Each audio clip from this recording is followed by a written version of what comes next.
السلام عليكم ورحمة الله وبركاته. أهلا وسهلا بكم السادة مشاهدين متابعين قناتي المتواضعة بحلقة جديدة في الكورة دايما مجنونة. الفيديو ده فيديو فيه صراحة. ناس كتير سألتني انت زملكاوي ولا أهلاوي؟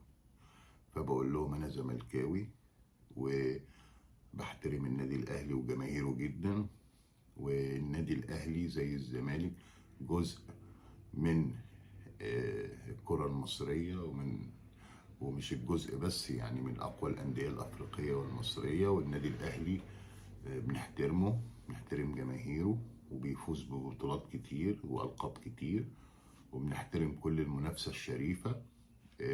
بنحب نتفرج على ماتشاته، وأنا لما باجي أحلل الماتشات للأهلي أو الزمالك بحاول أكون فير وعادل وعلى قد ما أقدر، وحاول أحلل فعلا اللعيبة والماتشات والكورة، مش بنندرج أو بنتشد لحاجات شخصية أو كده أو حاجات مش مظبوطة، مش نقد رياضي يعني.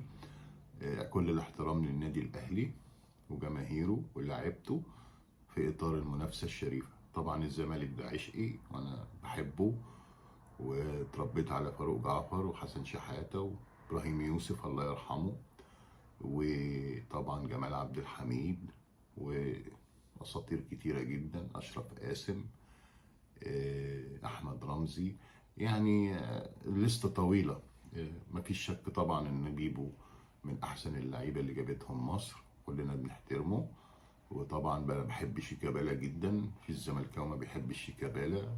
شيكابالا يعني مهاراته رهيبة، كان حلوة وجميلة، بس طبعا كبر دلوقتي وخد قرارات في حياته يعني بطئته كتير وضيعت له حاجات كتير، كان ممكن يوصل لمستوى كبير جدا.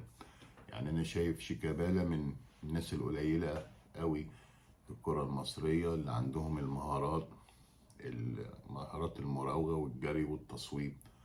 مهارات مش بتلاقيها في لعيبة كتير دلوقتي، مهارات مميزة كنت تشوفها زمان في مارادونا الله يرحمه. لو تفتكروا في لعيب كان في الأوروجواي كان جامد قوي اسمه ريكوبا، كان عنده مهارات رهيبة برضو. فشيكابالا من النوعية دي، بس طبعا يعني قراراته كتير في الكورة ما ساعدتوش يعني. للمرة التانية بنحترم النادي الأهلي وجمهوره. أنا زملكاوي وبنحاول نحلل أي ماتشات بطريقة موضوعية وعادلة وفي إطار المنافسة الشريفة. كل سنة وانتم طيبين. حبيت أوضح النقطة دي. دايما بخير وبصحة وبسلام.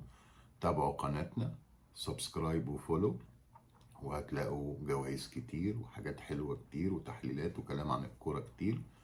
وإن شاء الله دايما نشوفكم على خير. أشكركم لحسن المتابعة وتصبحوا على خير. شكرا.